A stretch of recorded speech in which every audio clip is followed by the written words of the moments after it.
में गया? नाम बताओ। Central nervous system. Central nervous system में कितने पार्ट्स गए थे? नाम बताओ। ब्रेन और स्पाइनल कॉर्ड। अच्छा एक बात बताइए, दो चीजें पढ़ाए थे, क्रेनियल नर्व्स और स्पाइनल नर्व्स, बता सकते हो इसमें आएगा कि उसमें आएगा? सीएनएस में आएगा या पीएनएस में आएगा? हाँ, पीएनएस में जाएगा, क्योंकि इन दोनों को छोड़ के जो भी इनसे बाहर आ रहा है वो सब कहाँ जाएगा? पूरा का पूरा पेरिफेरल में। इसमें अकॉर्डिंग टू एनसीईआरटी कितने हैं? सोमैटिक नर्वस सिस्टम और दूसरा ऑटोनॉमिक नर्वस सिस्टम।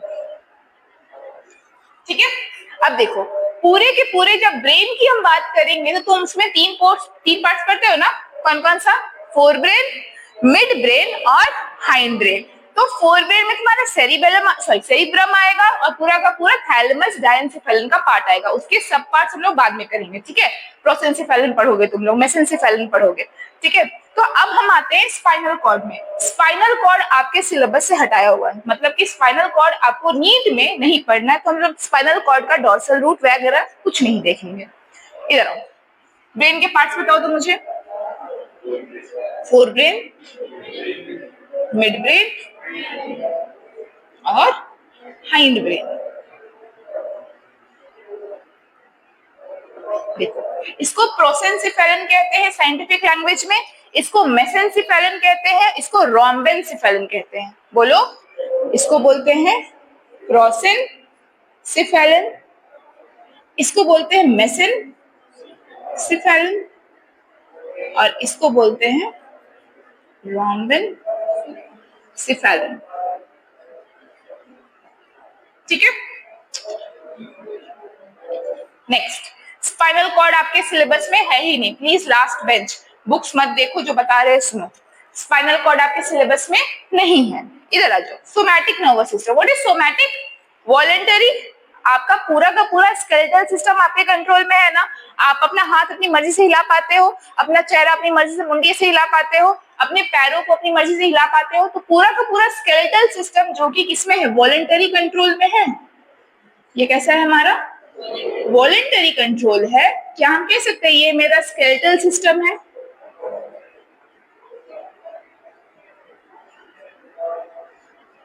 ठीक है, नेक्स्ट ऑटोनॉमिक में आ जाइए। दो पार्ट्स किया था इसमें, एक क्या था? सिंपैथेटिक नर्वस सिस्टम और दूसरा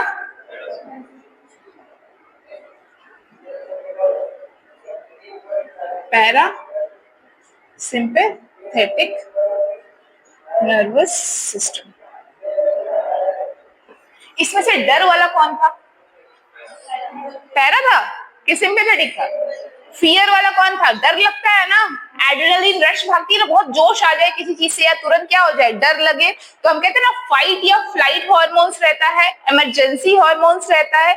पूरा का पूरा सिंपैथेटिक न्यूरल सिस्टम जो आपका है वो है आपका इमरजेंसी सिचुएशन के लिए। तो हम कहते हैं ये हमारे फाइट में काम आएगा या फिर ये हमारे फ्लाइट में काम आएगा। या तो किसी को पीटो या तो वहां से भाग जाओ।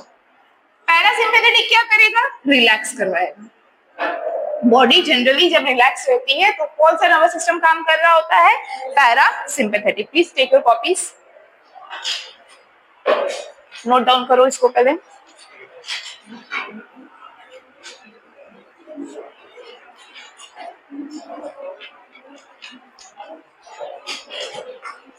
हाँ, यहाँ से नोट। अच्छा, क्या हम लोगों ने हाइड्रा वाला पोर्शन लिखा था? हाइड्रा वाला पोर्शन नहीं किया है ना? यहाँ वाला के बाद प्लीज थोड़ा सा यहाँ छोड़ दो, हाइड्रा वाला एक वर्ड नर्व नेट वगैरह लिखने के लिए, और नेक्स्ट में ये फ्लो चार्ट बना लीजिए पहले, आधा कितना से कोई बस इतना बहुत है, सिर्फ 4 लाइन लिखना है। जैसे कि इनवर्टिब्रेट्स में कैसा होता है? सिंपल होता है। फिर हम लोगों में इंसेक्ट्स में गैंग्लियन होता है, और ह्यूमंस में कैसा होता है? पूरा का पूरा सेंट्रल और पेरिफेरल नर्वस सिस्टम। तो इसके लिए 3 सेल्स। तो हमने कहा पूरा का पूरा जो हमारा न्यूरल टिश्यू है ना, उसमें कितने पार्ट्स प्रेजेंट होते हैं? 2 पार्ट्स प्रेजेंट होते हैं। एक कौन सा पार्ट है हमारे पास?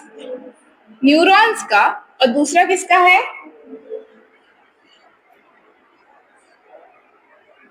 नाम सुना है न्यूरोग्लियल सेल्स का? नहीं, ठीक है। देखो, दोनों का जो रेशियो है वो 1:1 का है, ठीक है, मतलब 50-50% ऐसा है। अब तो ये रिसेंट स्टडीज कहता है कि न्यूरोग्लियल सेल का अमाउंट बहुत ज्यादा है एज कंपेयर टू न्यूरॉन्स। मतलब न्यूरॉन थोड़े कम भी हो सकते हैं, पर जो सपोर्टिंग सेल है वो कैसे है? बहुत ज्यादा है। अब देखिए, न्यूरॉन के बारे में आप जानते हो, ये structural and functional unit of brain है। तो हम कहते हैं कि ये क्या है? Structural and functional unit of brain. But जब हम न्यूरोग्लियल सेल्स की बात करते हैं, हम कहते हैं ये सपोर्टिंग सेल्स हैं। ये कैसे सेल्स होते हैं? Supporting cell. अच्छा, एक बात बताओ, अगर हम कह रहे हैं कि ये सपोर्टिंग सेल्स है, तो हम कह सकते हैं नरिशमेंट दे रहे होंगे, कर रहे होंगे ना, इम्यून रिस्पॉन्स क्रिएट कर रहे होंगे उनके लिए, मैक्रोफेजियल एक्शन कर रहे होंगे, बैरियर्स बना रहे होंगे, ठीक है। तो जिनका काम है सिर्फ conduction of impulse, transmission of impulse या रिसीविंग ऑफ इम्पल्स, वो मेरे न्यूरॉन्स है। ये क्या करते हैं? इम्पल्स को ट्रांसमिट करते हैं। पर न्यूरोग्लियल सेल मदद कर रहे होते हैं न्यूरॉन्स के फॉर देयर इफेक्टिव फंक्शनिंग। समझ में आया दोनों में क्या डिफरेंस है? ये मेरे मेन सेल्स है, साइड में बहुत सारे सेल है। अच्छा बताओ, ज्यादा होती है? प्यादे ज्यादा होते हैं ना, क्यों? प्रोटेक्शन के लिए, क्योंकि मेजर कौन है मेरा? राजा और रानी मेजर होते हैं, ठीक है। और उसके प्रोटेक्शन के लिए क्या चाहिए हमको? बहुत सारे सेल्स चाहिए। तो क्या हम कह सकते हैं मेजर कौन है मेरा? न्यूरॉन है। अब तुम इसको रानी मत लेके चलना, क्योंकि रानी तो बहुत सारी भी होती है, पर ठीक है, इसको मान लो ये मेरा मेजर है। इसको सपोर्टिंग रोल में कौन आएगा? Neuroglial cell. तो न्यूरॉन्स को जो बचा के रखता है, नरिश करके रखता है, प्रोटेक्ट करके रखता है, वो मेरे कौन से सेल्स है? न्यूरोग्लियल। हमने कहा कि ये न्यूरॉन्स एक्साइटेबल सेल है, ये हमारे एक्साइटेबल सेल्स होते हैं, ठीक है। एक्साइटेबल सेल्स क्यों कहते हैं इनको? क्योंकि ये कंडक्शन में क्या कर रहे होते हैं? हेल्प कर रहे होते हैं।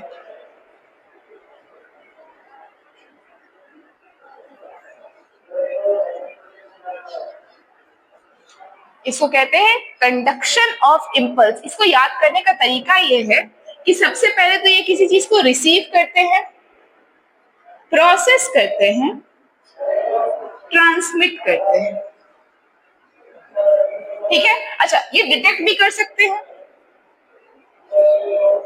तो detection of impulse, receiving of impulse, processing of impulse and transmission of impulse किसका काम हो गया? न्यूरॉन्स का काम हो गया। ये जो सेल्स हैं, ये नॉन एक्साइटेबल सेल होते हैं। ये कैसे सेल्स होते हैं? Non excitable cells. Non excitable cell उन सेल्स को कहते हैं जो कंडक्शन ऑफ इम्पल्स नहीं करवा सकते, मतलब कि उसमें कोई भी इम्पल्स ट्रांसमिट नहीं हो पाता, ठीक है। ये कर सकते हैं कंडक्शन ऑफ इम्पल्स, पर वो कंडक्शन ऑफ इम्पल्स नहीं कर सकते। इतना समझ में आया आपको?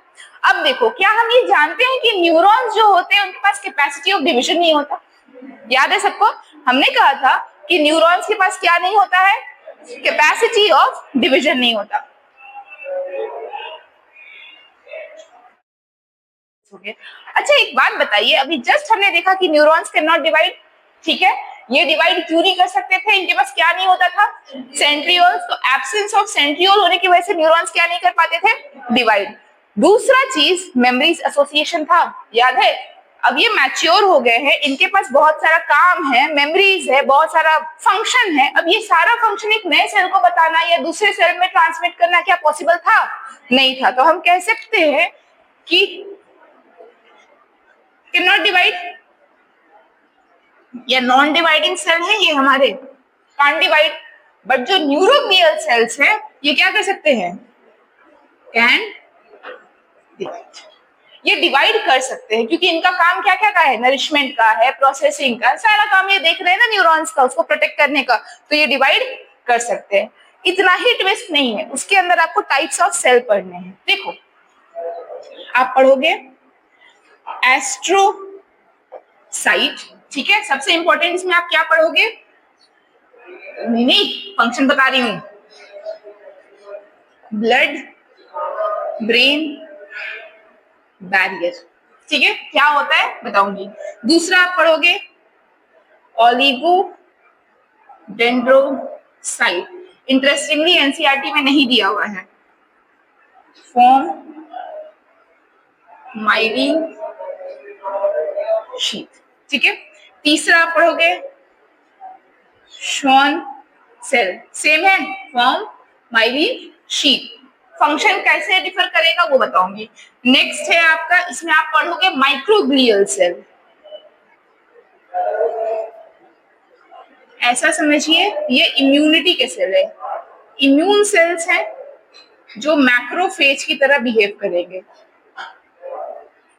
फिर आप इसे पढ़ोगे सैटेलाइट सेल, और एक आप पढ़ोगे एपेंडाइमल सेल्स, ठीक है। सेरिब्रोस्पाइनल फ्लूइड का नाम सुना है, ये सीएसएफ का प्रोडक्शन करता है। तो पहले इतना लिखो फिर हम काम बताएंगे सबके, प्लीज राइट इट डाउन। किसमें, हाँ वो पॉइंट वाइज हम बाद में कंडक्ट करवाएंगे।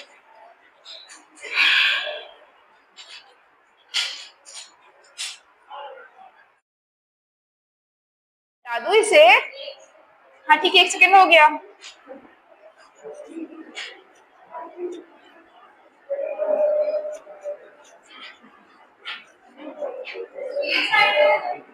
ठीक है, ओके। देखो हम लोग को देखना है कि वो जो सारे सेल्स है ना, इनका फंक्शन क्या क्या है। आपको न्यूरॉन्स का बेसिक स्ट्रक्चर तो याद होगा, हम लोगों ने क्लास में किया था। अकॉर्डिंग टू एनसीईआरटी न्यूरॉन्स में कितने पार्ट्स होते हैं, 3, ठीक है। अकॉर्डिंग टू एनसीईआरटी आप कौन कौन से पार्ट्स को नाम याद रखोगे, डेंड्राइट्स है,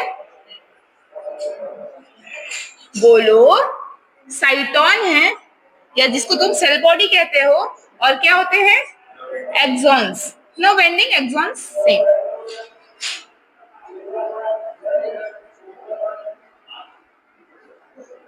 ठीक है, तो हमने कहा हमारे पास कोई पर्टिकुलर न्यूरॉन है, इसके पास जो रिसीव करता है या डिटेक्ट करता है किसी भी इंपल्स को, उसका नाम क्या पड़ता है, डेंड्राइट्स। तो ये हमारे फॉर रिसीविंग एनी इंपल्स या डिटेक्शन ऑफ एनी इंपल्स कौन करने वाला है, डेंड्राइट्स करने वाला है। नेक्स्ट क्या होगा, वो ट्रांसपोर्ट करने वाला है ना, वो इंपल्स क्या हम कह सकते हैं, सेल बॉडी में आएगा, ठीक है। सेल बॉडी से वो कहाँ जाएगा, एक्सॉन्स में जाएगा। एंडिंग में आने के बाद वो नेक्स्ट वाले पे जाएगा, साइनैप्स का नाम पढ़ाया था, अगले न्यूरॉन में जाएगा ना, यहाँ पे तुमने साइनैप्स पढ़ाया था, ठीक है। बेसिक इसको छोड़ दो, हमको इससे भी काम नहीं है, हमको ये सारे सेल्स के बारे में जानना है। अच्छा याद है माइलिन शीथ, लिपिड की कवरिंग होती है जो शॉन सेल बना रहा था, ठीक है। यहाँ पे हमने देखा था कि न्यूरॉन्स के पेरिफेरल में हमको क्या दिखता है, ढेर सारे सेल्स दिखते थे। मैंने आपको कहा था कि सिंगल सेल होता है ना, ये दोनों उसके साइड साइड के आपको दिखा रहे हैं, लेकिन होते कितने सेल्स हैं, एक ही है ये पूरा एक सेल, इसलिए न्यूक्लियस कितने बनाते हो, एक बनाते हो, ठीक है। शॉन सेल चाहे तो माइलिन शीथ बना भी सकता है और नहीं भी बना सकता है, कंडीशनल था ना कि एकदम श्योर शॉर्ट था, बनाएगा ही बनाएगा, कंडीशनल था ना कि मेरा मन करेगा तो माइलिन शीथ बना भी सकते हैं और नहीं मन करेगा तो माइलिन शीथ नहीं बनाएंगे। अब तुमको एक इंटरेस्टिंग फैक्ट बताते हैं, तुम्हारे सीएनएस में मतलब ब्रेन एंड स्पाइनल कॉर्ड में शॉन सेल होता ही नहीं है। क्या नहीं होता है, शॉन सेल। अब मुझे बताओ जहां शॉन सेल ही नहीं है क्या वहां माइलिन बनेगी, नहीं बनेगी। तो क्या सच में बिना माइलिन का न्यूरॉन रहेगा मेरे कॉर्टेक्स में या ब्रेन में, बोलो, अरे बोलो हाँ ना, तो बोलो कम से कम, नहीं रहेगा ना।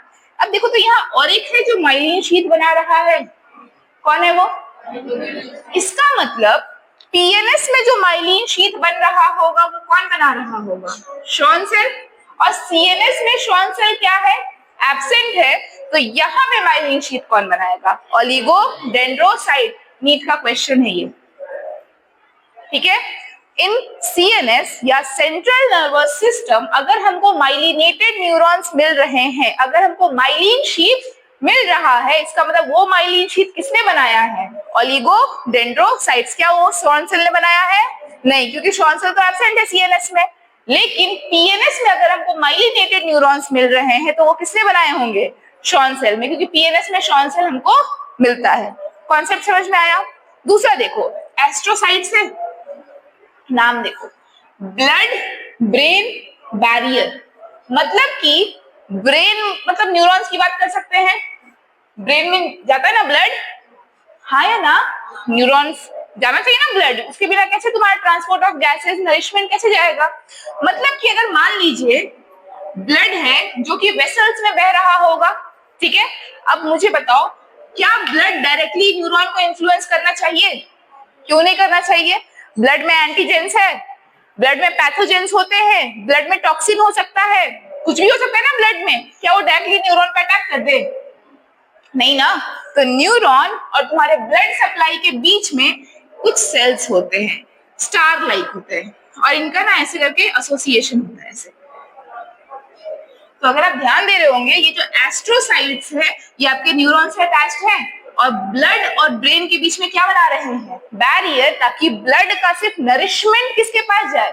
न्यूरॉन्स के पास जाए, कोई पैथोजेन, कोई डिजीज पॉजिटिव एजेंट या कोई भी टॉक्सिन कहाँ ना पहुंच पाए? न्यूरॉन्स के पास। एस्ट्रोसाइट का मतलब समझ में आया क्या करता है? ब्लड को ब्रेन से अलग रखता है ताकि ब्रेन को कोई दिक्कत नहीं हो। ओलिगोडेंड्रोसाइट्स मैंने बताया अभी, वो क्या बनाता है? Myelin sheath. सीएनएस में अगर माइलिन शीथ मिल रहा है तो किसकी वजह से मिलेगा? ओलिगोडेंड्रोसाइट्स। और अगर पीएनएस में मिल रहा है तो किसकी वजह से मिलेगा? Schwann cell. माइक्रोग्लियल सेल कौन सा सेल है? Immune cells. अच्छा एक बात बताओ, तुम कितना भी बैरियर लगा दो, तुम कितना भी रोक दो, जिसको चीटिंग करना है वो तो चीटिंग करेगा ना, ठीक है? पैथोजेन को भी तो चीटिंग करना है, वो तो चीटिंग करके रहेगा। तो मान लो कोई बैक्टीरिया आ गया, कोई पैथोजेन आ गया, तो इसके साथ डील करने के लिए न्यूरॉन्स के पास कुछ होना चाहिए ना, ब्रेन के पास कुछ होना चाहिए ना। तो कौन से सेल होते हैं उसके पास?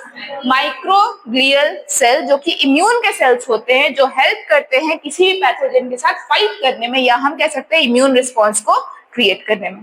इतना समझ में आया? अब आते हैं सैटेलाइट सेल। ये हमको पीएनएस में मिलते हैं। किसे मिलते हैं? पीएनएस में।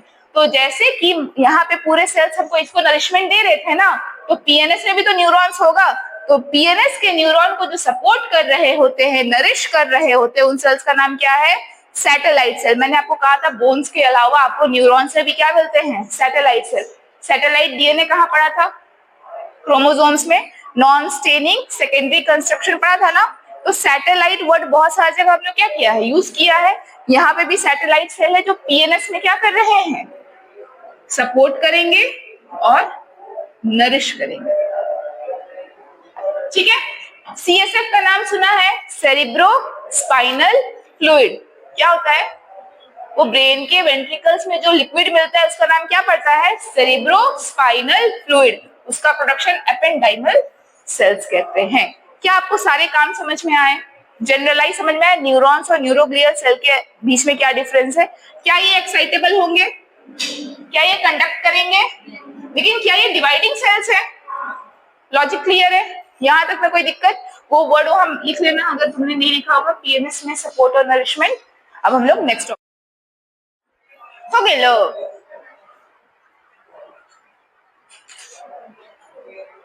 कोई हमको फंक्शन ऑफ माइलिन शीथ बता सकता है क्या? ऐसा क्या है माइलिन शीथ में जिसका होना या ना होना इतना इंपॉर्टेंट हो रहा है न्यूरॉन्स के लिए, या इसका बनना ना बनना इतना इंपॉर्टेंट हो रहा है?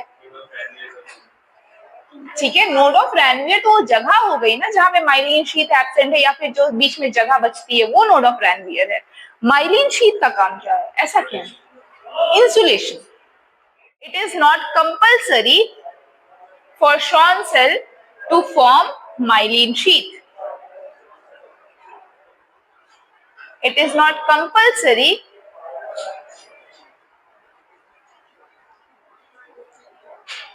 for Schwann cell to form myelin sheath. याद रखिएगा, Schwann cell मतलब क्या? इधर ओलिगोडेंड्रोसाइट्स के लिए भी क्या कंपल्सरी है?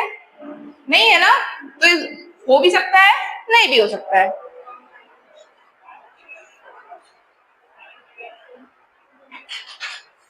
हो गया?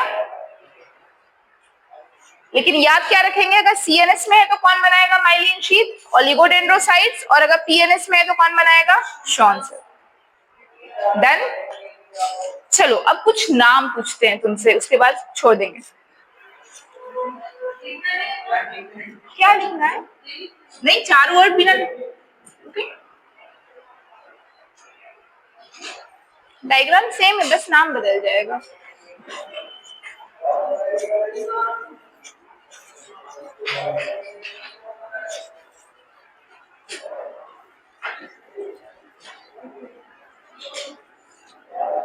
कितने लोगों कल जहाँ गए थे वहां दोबारा जाने का मन है?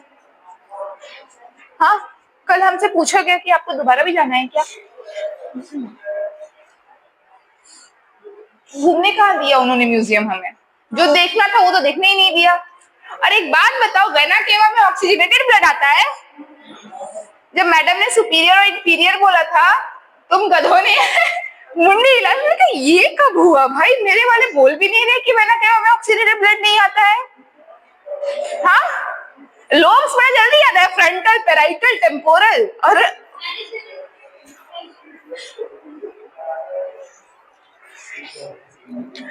चलो बैक टू टॉपिक। देखो, हमें ना कुछ नाम जानने हैं, बातें नहीं करो। अच्छा, ब्रेन ले लो, देख तुम लोग, किसी का निकाल लो। किसका निकालना है? पहले होना चाहिए। सॉरी, दिख नहीं रहा है किसी के पास, छोड़ो, विल जस्ट ट्राई। नहीं, मेरा भी तो खत्म हो गया ना, तुम्हारे साथ ही तो खत्म हुआ। भूल गए तुम लोग? ब्रेन मांगा था, हाइपरटेंशन और ओवर थिंकिंग नहीं, सॉरी नहीं लूंगी। देखो यहाँ, तुम्हारा जो ब्रेन है ना, दिमाग, उसके जो बाहर के पार्ट से उसको कॉर्टेक्स कहते हैं। क्या कहते हैं इसको? कॉर्टेक्स। तो क्या इसको हम सेरिब्रल कॉर्टेक्स कहते हैं? ठीक है। और जो अंदर का पार्ट है इसको हम कहते हैं मेड्यूला। क्या कहते हैं इसको? मेड्यूला। जब कॉर्टेक्स की बात करते हैं तो हम कहते हैं कि कॉर्टेक्स में हमें मिलता है ग्रे मैटर। क्या मिलता है? Grey matter. और जो मेड्यूला है उसको हम कहते हैं white matter. Brain is association of neuron. ठीक है, उसमें क्या मिलेगा भर भर के हमको? न्यूरॉन्स मिलेगा। न्यूरॉन्स में सेल बॉडी और एक्सॉन होता है, सेल बॉडी में न्यूक्लियस होता है। तो एक बात बताओ, अगर मैंने सारे सेल बॉडी को यहाँ भर भर के डाल दिया तो क्या ये ग्रे नहीं दिखेगा due to the association of cell body? हम कह सकते हैं ग्रे मैटर में हमको पूरा का पूरा साइटोन मिल रहा है, इसीलिए उसका कलर कैसा है? ग्रे। सेल बॉडी मिल रहा है ना हमको उसमें, और सारा का सारा एक्सॉन कहाँ मिलेगा हमको? नीचे। और फिर हमको स्पाइनल कॉर्ड में यही एक्सॉन ऐसे मिलते हैं, पूरे के पूरे पैरेलली अरेंज्ड। तो इनका नाम पड़ता है ट्रैक। फिर से सुनिए, ग्रे मैटर क्या है मेरा? न्यूरॉन्स का सेल बॉडी जो कॉर्टेक्स ऑफ सेरिब्रल हेमिस्फीयर में हमको मिलता है। तो क्या सेरिब्रल में नहीं मिलेगा? उसमें भी मिलेगा। सेरिब्रल भी ब्रेन का पार्ट है ना, तो उसके भी कॉर्टेक्स में हमको क्या मिलेगा? बहुत सारा सेल बॉडी। तो ये दोनों पार्ट मेरे क्या हो गए? Grey matter. ठीक है। और अंदर में एक्सॉन की वजह से कैसा कलर दिखता है? व्हाइट। इसलिए उसको क्या बोलते हैं? White matter. ये कुछ और नहीं, आपके एक्सॉन है। तो हम कह सकते हैं सारा सेल बॉडी बाहर की तरफ है और सारा एक्सॉन कहाँ है? अंदर की तरफ। ये जो है इसको क्या कहें? Grey matter. अंदर वाले को क्या कहें? White matter. अच्छा, क्या किसी किताब में लिखा हुआ है कि इधर साइटोन मिल गया, सेल बॉडी मिल गया, तो यहाँ नहीं मिल सकता? मिल सकता है ना? हो सकता है कि कोई साइटोन यहाँ मिल जाए। अब नाम तो दे दिए हो साइटोन को ग्रे मैटर का, अब वो कहाँ मिल रहा है? व्हाइट मैटर में मिल रहा है। सेल बॉडी कहाँ मिलने लगा? व्हाइट मैटर में। तो अगर कोई साइटोन ग्रे मैटर छोड़ के कहाँ मिलने लगे? व्हाइट मैटर में, तो इसका नाम पड़ जाता है न्यूक्लियस। क्या पड़ेगा इसका नाम? न्यूक्लियस। एक्सॉन का बंडल क्या कहलाता है? ट्रैक। तो ये हमारे एक्सॉन के बंडल है। ठीक है। अब मुझे बताओ, क्या यहीं से तुम्हारा पेरिफेरल नर्वस सिस्टम भी शुरू होता है? ठीक है। तो पेरिफेरल नर्वस सिस्टम में जो एक्सॉन्स हमको दिखते हैं, इनको हम कहते हैं फाइबर्स या फिर नर्व। क्या बोलते हैं इनको? नर्व्स। ज्यादातर क्या फाइबर्स नहीं भी याद रखोगे चलेगा, क्या याद रखोगे? नर्व्स। तो जो एक्सॉन का बंडल हमको पीएनएस में मिल रहा है वो क्या कहलाएगा? नर्व्स। एक्सॉन का बंडल जो सीएनएस में मिल रहा है वो क्या कहलाता है? ट्रैक है ना। देखो ये स्पाइनल कॉर्ड है, स्पाइनल कॉर्ड सीएनएस का पार्ट है, तो सीएनएस में अगर हमको मिल रहा है तो क्या कहलाएगा? ट्रैक। और अगर हमको पीएनएस में मिल रहा है तो क्या कहलाएगा? नर्व्स। तो क्या हमको यहाँ सेल बॉडी नहीं मिलेगा? पॉसिबिलिटी है ना सेल बॉडी मिलने का, ठीक है। तो अगर सीएनएस में हमको apart from grey matter cell body मिल रहा था तो उसका नाम क्या दिया था? न्यूक्लियस दिया था। अब पीएनएस में अगर हमको मिल रहा है तो इसी को गैंग्लियन कहते हैं। समझ में आया? तो ये जो सेल बॉडी हमको मिल रहा है कहाँ पे? पीएनएस में। हमें 4 वर्ड का डेफिनेशन देखना था। हमें क्या वो वर्ड्स देखने थे? सुनो, हमें देखना था कि पहले तो ये बताओ ग्रे मैटर किसको कहते हैं और व्हाइट मैटर किसको कहते हैं। तो हमने कहा साइटोन का जो एसोसिएशन सेरिब्रल कॉर्टेक्स में है वो ग्रे अपीयरेंस देता है due to the presence of nucleus, इसलिए उसको क्या कहते हैं? Grey matter. अंदर में पूरे एक्सॉन्स हैं तो इसको क्या नाम दिया हमने? White matter. अब सीएनएस में अगर हमको कोई सेल बॉडी मिलता है apart from the grey matter छोड़ के कोई सेल बॉडी हमको मिल रहा है सीएनएस में तो उसको हम क्या बोलेंगे? न्यूक्लियस, ठीक है। अगर हमको एक्सॉन का बंडल जो मिल रहा है स्पाइनल कॉर्ड में उसको क्या बोलेंगे? ट्रैक। पीएनएस में जो एक्सॉन का बंडल मिल रहा है उसको क्या बोलेंगे? और पीएनएस में जो हमको सेल मिल रहा है, सेल का बॉडी मिल रहा है, उसको क्या कहेंगे? क्या ये सारे नाम आपको क्लियर हुए? क्यों जरूरी है वो सुनो। इफरेंट और एफरेंट नर्व से शुरू किया था क्लास को। एफरेंट नर्व लेके आने वाला था एक ऐसा नर्व जो इंपल्स को तुम्हारी बॉडी से सीएनएस तक लेके आ रहा है, तो एक्सॉन ही ना होगा, लेकिन उसको नर्व कहते हो। एफरेंट नर्व या इफरेंट नर्व कहते हो ना, एक्सॉन तो नहीं बोले तुमने उसको, ट्रैक तो तुमने नहीं बोला। इतना समझ में आया? जब तुमको विसरल लिखवाया था तो उसमें तुमको गैंग्लियन लिखवाया था। विसरल तुम्हारा ऑर्गन का पार्ट है, पेरिफेरल का पार्ट है, इसलिए उसमें क्या यूज किया तुमने? गैंग्लियन यूज किया। हाइपोथैलेमस जब पढ़ोगे, जब तुम थैलेमस पढ़ोगे तो उसमें तुम गैंग्लियन नहीं न्यूरॉन्स पढ़ोगे, सॉरी न्यूक्लियस पढ़ोगे। क्या पढ़ोगे? न्यूक्लियस। और अगर तुम स्पाइनल कॉर्ड पढ़ते तो तुमको हम ट्रैक भी पढ़ाते। तुमको 4 वर्ड्स क्लियर है?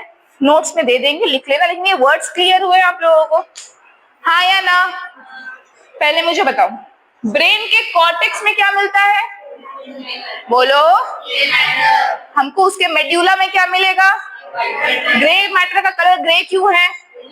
न्यूक्लियस है। सेल बॉडी का क्या प्रेजेंट है उसमें? न्यूक्लियस है। व्हाइट मैटर में एक्सॉन्स है ना, माइलिनेटेड हो सकते हैं, नॉन माइलिनेटेड, व्हाइट कलर का दिख रहा है मुझे, एक्सोप्लाज्म वगैरह प्रेजेंट रहेगा। फिर मुझे बताओ, पूरा का पूरा सीएनएस में अगर कोई हमको सेल बॉडी दिख गया तो क्या कहेंगे? Apart from grey matter, nucleus. Axon के बंडल को क्या कहेंगे? ट्रैक। सीएनएस में या तो न्यूक्लियस पढ़ेंगे या फिर ट्रैक पढ़ेंगे। पीएनएस में आ जाओ, सेल बॉडी मिलेगा तो गैंग्लियन कहेंगे। और अगर आपको एक्सॉन के बंडल मिलेंगे तो समझ में आया नाम सारे? तो बुक में आप प्लीज ध्यान देंगे कहाँ नर्व लिखा है, कहाँ फाइबर्स मिला है, कहाँ ट्रैक लिखा है, कहाँ न्यूक्लियस लिखा है। यहाँ तक में कोई दिक्कत? चलो, हैव अ गुड डे, मिलते हैं ब्रेक के बाद। अरे यही कर रहे सुबह से, इधर से उधर जाओ, उधर से इधर आओ, उधर से उधर जाओ, उधर से उधर।